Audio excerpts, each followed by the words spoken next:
PS న్యూస్కి స్వాగతం. ప్రజాసేవ మా లక్ష్యం. నేను మీ ఎల్పిఎస్. పల్నాడు జిల్లా పెదకూరుపాడు నియోజకవర్గం మండల కేంద్రం అమరావతిలోని శ్రీ అమరేశ్వర స్వామి దేవస్థానం వంశ పారంపర్య ధర్మకర్త అయిన శ్రీ రాజా వాసిరెడ్డి మురళీకృష్ణ ప్రసాద్ మరియు ఆలయ కమిషనర్ కె రేఖ, ధర్మకర్తల మండలి సభ్యులు మరియు దేవస్థాన అర్చకులు, సిబ్బంది అందరూ గౌరవ ఆంధ్రప్రదేశ్ ప్రభుత్వం ఉత్తర్వులను అనుసరించి శ్రీ రాజా వాసిరెడ్డి వెంకటాద్రి నాయుడు బహదూర్ మన్నే సుల్తాన్ జయంతి ఉత్సవాలను ఘనంగా నిర్వహించారు.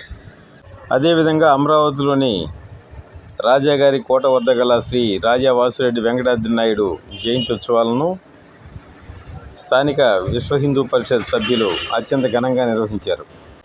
దేశవ్యాప్తంగా గోమాతను జాతీయ జంతువుగా ప్రకటించాలంటూ భారతదేశ వ్యాప్తంగా ఈరోజు ప్రతి తహసీల్దార్ కార్యాలయంలో మెమోరాండంను అందించే పనిలో భాగంగా పల్నాడు జిల్లా పెదకూరుపాడు నియోజకవర్గం మండల కేంద్రం అమరావతి తహసీల్దార్ డానియల్ని కలిసి వినతి పత్రాలను అందించిన పోల వెంకటేశ్వరరావు, పులిపాటి వెంకట పవన్ కుమార్, మధ్యదాతి నారాయణ, నేరెళ్ల హనుమంతరావు, అప్పికట్ల శ్రీనివాసరావు, పసుపులేటి రామనాథ్, గోగినేని వెంకటరమణ, గాజులు నరేంద్ర, రాయి సత్యనారాయణ, ఎన్ నరసింహారావు, చక్రవర్తి పలువురు ఉన్నారు.